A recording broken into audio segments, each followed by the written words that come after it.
coming. It's a great pleasure to be here. This happens to be my third national convention, and they just seem to be getting better every year. Well, a little bit about myself. For those of you that don't know me, I was born and raised in Minnesota. I often get asked the question, how our family ended up in Minnesota. Well, both my parents grew up in Hawaii, and after high school, my father enlisted in the Army and was stationed in Minneapolis for training in military intelligence because he was fluent in Japanese. He later was able to attend college in the Midwest through the GI Bill, which was a great benefit for veterans at that time. Well, Minnesota was just a great place to grow up. It's called the state of 10,000 lakes, and I enjoyed, many of the outdoor activities like camping and fishing, and particularly fishing for the walleye. And I don't know how many of you are familiar with walleye, but in my opinion, it's probably the best tasting freshwater fish and is a highly prized catch in Minnesota. During the long winters, I would enjoy playing hockey and skiing, although I don't think it compares to the great skiing here in Utah. I left Minnesota after high school to attend college in California, and I feel very fortunate that 30 years later, I have the opportunity to work with my father in pursuing his dream that he happens to be very passionate about, and that is the commercialization of ribosine. The ribosine technology is a collaborative effort of 9 PhDs under the direction of Dr. Nagasawa, pursuing and researching better delivery methods for glutathione. Glutathione is one of our most important antioxidants that is naturally produced by our bodies to protect our cells. But we live in a modern industrialized society, and we are constantly exposed to unhealthy amounts of environmental toxins and other metabolic stresses that we now know can lead to the depletion of glutathione. And it's not as simple as just taking the dietary supplements glutathione and cysteine, because they have been shown not to be very effective in supporting our glutathione levels because they are poorly absorbed. Dr. Nagasawa felt that glutathione did not get the recognition it deserved amongst the various antioxidants because of a lack of a good dietary supplement option. Well, after a discussion I had with my father about his 25 years of research in glutathione supplementation, I became very intrigued and quickly realized that the ribosine solution could do just that and get glutathione recognized within the dietary supplement industry. As a co-founder of Cellgevity, though, I also quickly realized that the glutathione story and the breakthrough technology that ribosine provided was a very complex story, and that network marketing, that is all of you, would be the most effective platform in communicating the benefits of glutathione and what ribosine represented. And I know Max International and all of you are doing a great job in getting the glutathione story out there, because I get a number of email inquiries about competitive products. Well, rest assured, the ribosine technology is the solution to the bioavailability problem inherent to glutathione supplementation, and the science has been vetted by 20 peer-reviewed publications. We welcome the competition because they help us in sharing the glutathione story and all the benefits of glutathione. But however, when it comes down to selecting a glutathione supplement, it's very clear that the ribosine technology stands alone, and we should not be threatened by competitive products that lack scientific validation.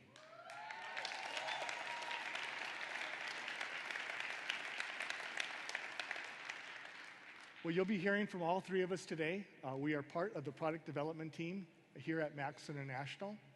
I plan to continue to talk about glutathione, the importance of maintaining optimal levels of glutathione, and then we'll review the science behind ribosine. Scott Momey will follow, and we'll discuss the rationale in the composition of the different ingredients in our new Cellgevity product, as well as share our patent position, which I know is of interest to many of you. And then finally, we're going to hear from Dr. Herbert Nagasawa, who plans on sharing his vision and thoughts with you. Well, today, I'd like to begin by sharing some population statistics. And as you know, many countries are facing a growing elderly population. Asia and Europe are among the two countries that they expect to see a significant increase in the number of individuals turning 65 in the next 20 years. And this creates a real challenge for these societies as they struggle to try to figure out, how they're going to pay for the care of this exploding senior population. Well, it's no different here in the U.S. as baby boomers like myself will all turn 65 in this next decade. In 2003, there were 40 million Americans 65 and older, and it's expected by the year 2030 that this number will almost double to 70 million Americans, and half of them will be over 75. In 2009, healthcare costs in the U.S. was $2.5 trillion and accounted for 17.3% of our gross domestic product, or our GDP. And it's projected by the year 2030 that healthcare spending will more than quadruple and exceed $10 trillion, making up 28% of our GDP. And this is startling data for me and should be for all of you as well. There's no question that the healthcare that we receive in the U.S. is one of the best in the world, but how are we going to pay for these rising costs in healthcare? Well, here's an illustration of healthcare spending in the U.S. as a percentage of our GDP from 1960 to 2007. And it's anticipated by the year 2030 that $1 in every $4 spent is going to be spent on healthcare. And I don't believe that this trend is sustainable. Well, obviously, the solution to this growing crisis is complex and is going to require all of us to participate in controlling the spiraling costs of healthcare. And I would like to suggest prevention as playing a major role in decreasing future healthcare costs. As a healthcare practitioner, I've always felt that we don't spend enough money on prevention because most of our money is spent on the treatment of disease, or once we've already been diagnosed with a disease. And very little money then is left over to invest in prevention. In addition, the dollars that are saved through prevention programs, we generally don't see for decades, and therefore it's very difficult to justify given our current economic conditions. In spite of this, though, I wanted to share with you two examples where dietary supplements have been shown to dramatically decrease healthcare costs through prevention.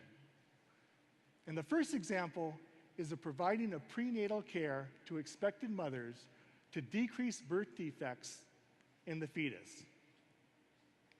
And specifically, folic acid supplementation. And this has definitely been shown to decrease neurotube defects in the newborn. And this single intervention is responsible for reducing the incidence of this devastating birth defect.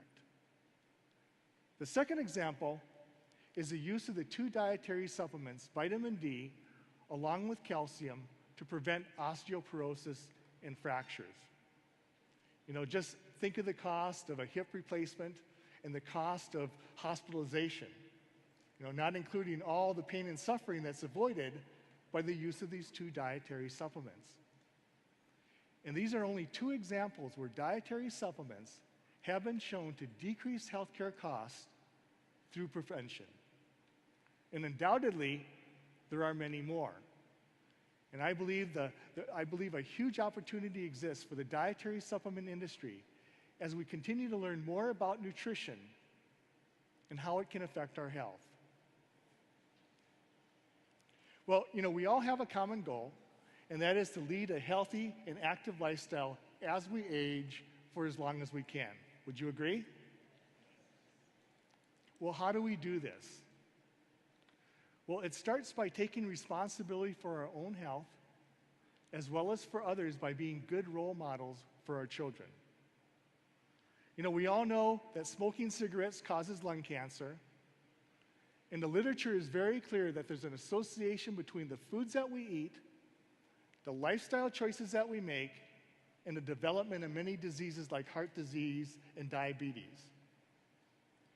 If we all took responsibility for our health by eating more nutritious foods on a regular basis and incorporating more physical activity as part of our daily lives, we would be able to decrease obesity in this country. And I think that you would agree with me on that. To treat diabetes and the long-term consequences of diabetes cost our healthcare system billions and billions of dollars each year. And by reducing the incidence of diabetes within this country, we could significantly reduce the cost of healthcare for future generations.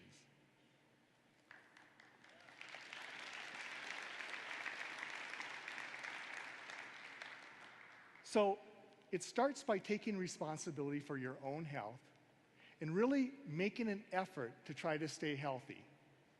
And responsibility can come in many different forms. And one of the aspects I admire about Max International is when I first joined Max about 3 years ago, I was told by the Director of Human Resources that they had a wellness program for their employees. Okay, and it was mandatory that I participate. And this wellness program included health education, as well as for many of us, it also included being assigned a health coach to encourage us to eat better and to exercise more. And if you meet your goals, each quarter, and my personal goals happen to be eating more whole grains and incorporating strength exercise as part of my weekly workouts, which I know I need, or I've been told I need, right? I get an extra $25 per paycheck.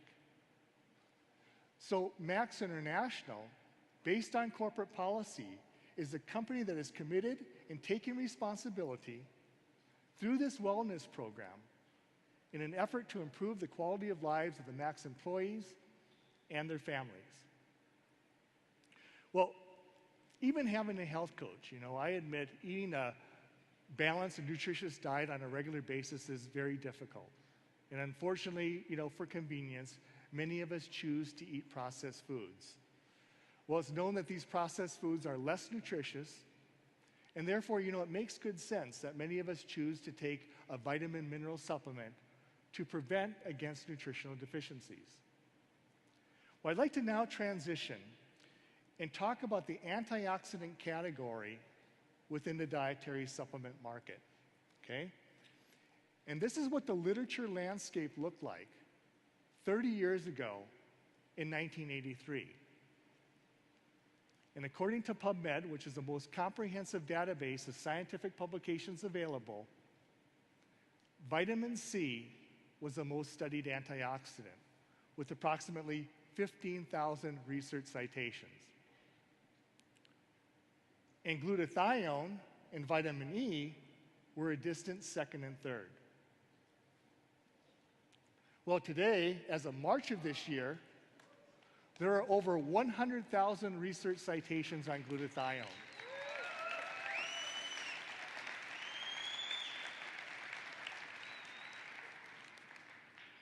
And in order to put this in perspective, if you were to add up all the publications for all these other antioxidants, they would not equal to the total number of publications on glutathione.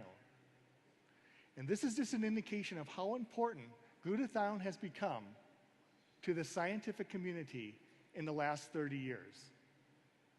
And Dr. Nagasawa will tell you that we've learned a lot about glutathione during this period.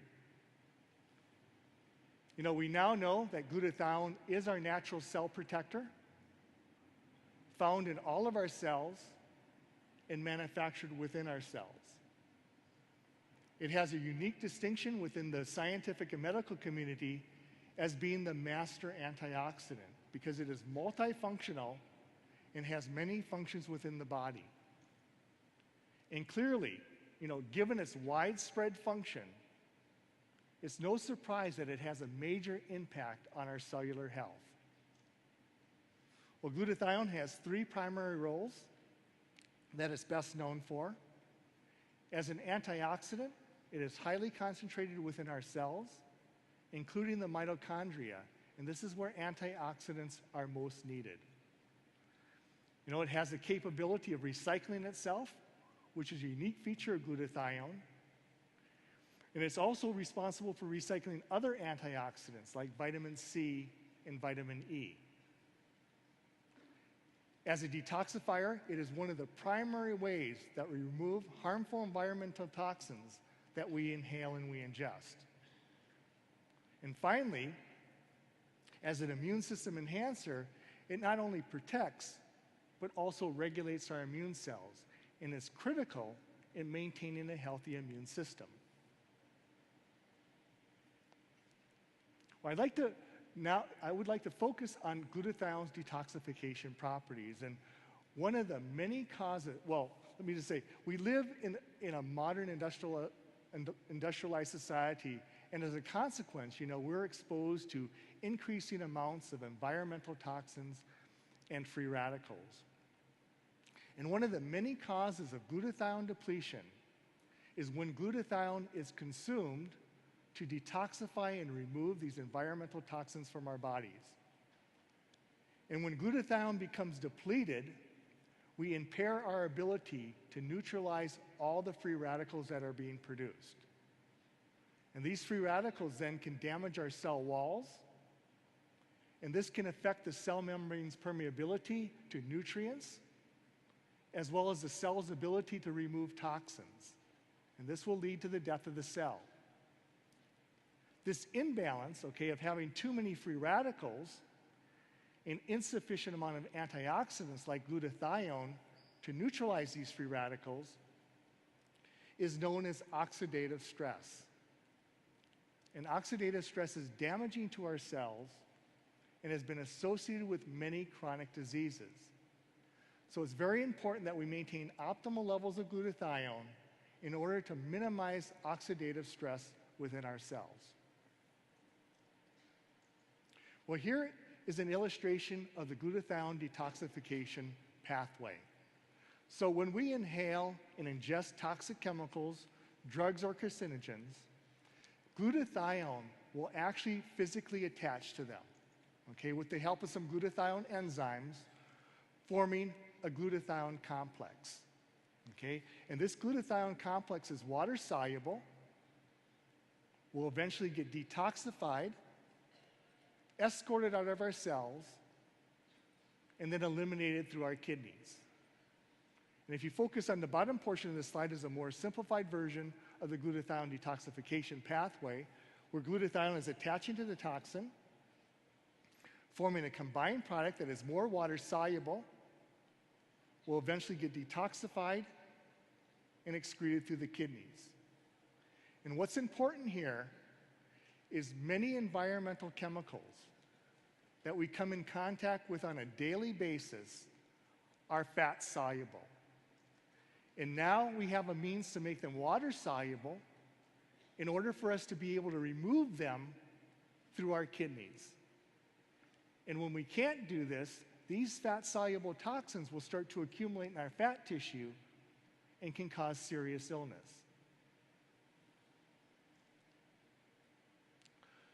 There are many causes for glutathione depletion, and this is the rationale for supplementation. And as I mentioned, exposure to environmental chemicals and toxins and pollutants, their detoxification and removal through the glutathione detoxification pathway can lead to glutathione depletion. Other known causes of lower glutathione levels include certain medications such as alcohol, UV radiation from the sun. There's just a number of metabolic processes, including inflammation, as well as our lifestyle choices can all contribute to lower glutathione levels. And it's well published that as we age, our glutathione levels decrease.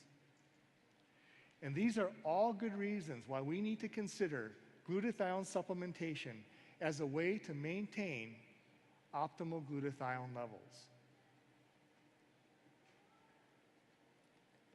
Well, as I mentioned, there are over 100,000 research citations on glutathione. Though, many of them are focused on glutathione's role as a cell protector. And very few researchers have been focused on the delivery of glutathione. Dr. Nagasawa happened to be the exception. As a professor of medicinal chemistry and toxicology at the University of Minnesota, He recognized the value of glutathione, but also the limitations of the dietary supplements glutathione and cysteine. And therefore targeted his research to overcome the bioavailability issues that were inherent to glutathione supplementation. Many of the 165 peer-reviewed publications by Dr. Nagasawa were focused on better delivery methods for glutathione. He happened to also be a career research scientist at the VA Medical Center, and his laboratories were considered to be experts in glutathione chemistry, and he dedicated over 25 years of research to improve and to develop better dietary supplements to support glutathione, to support the natural production of glutathione. Well, Dr. Nagasawa's interest in glutathione began in the early 80s. As an employee of the VA Medical Center and a veteran, his research was focused on ailments that afflicted the hospitalized veteran. And his concern was the high incidence of alcohol abuse amongst the veterans, with many of them being admitted to the hospital for the treatment of alcohol liver disease. Okay?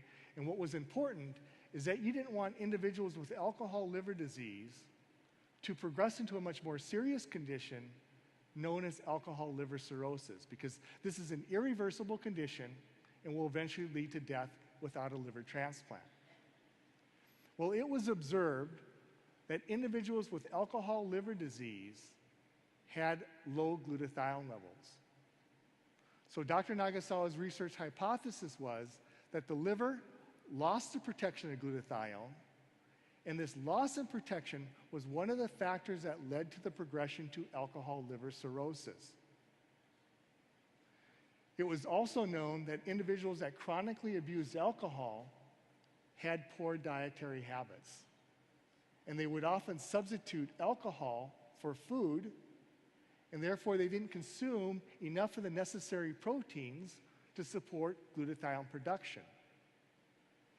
So Dr. Nagasawa felt that if he could provide these veterans with a dietary supplement to support the natural production of glutathione, that you may be able to prevent individuals with alcohol liver disease into progressing into alcohol liver cirrhosis. Well, his research on alcohol liver disease led to the development of the dietary supplement ribosine. And here's an illustration of the ribosine compound. The cysteine amino acid is the rate-limiting amino acid for the production of glutathione, okay? In other words, it's the amount of this amino acid that can determine whether glutathione production takes place in the cell or not. In ribosine, the cysteine amino acid has been attached to ribose, which is a natural sugar that's found in the body. And the purpose for this is to protect cysteine as it goes through the stomach, allowing its safe passage. And then once absorbed, it will separate back into its two natural components, ribose and cysteine. Ribose happens to be a fundamental building block needed for ATP production, our cell's energy source, and cysteine will support the natural production of glutathione. And this is just a brief overview of the ribosine technology. It seems simple, and that's really the beauty behind ribosine, where the bioavailability of cysteine was improved by simply attaching ribose to it. There were thousands of research hours dedicated to ribosine's development, and dozens of compounds were evaluated and screened during the research and development process. But ribosine stood out to be the most effective in increasing cellular and organ glutathione. The National Institutes of Health and the VA continued funding ribosine research because they felt it was worthy of further study, and has been the focus of research for over 25 years. Well, in closing, 30 years ago, we did not fully understand the importance of glutathione. But today, as we continue to learn more about glutathione through research, the demand for glutathione supplementation with ribosine as a way to support a healthy lifestyle will only continue to increase. Thank you very much.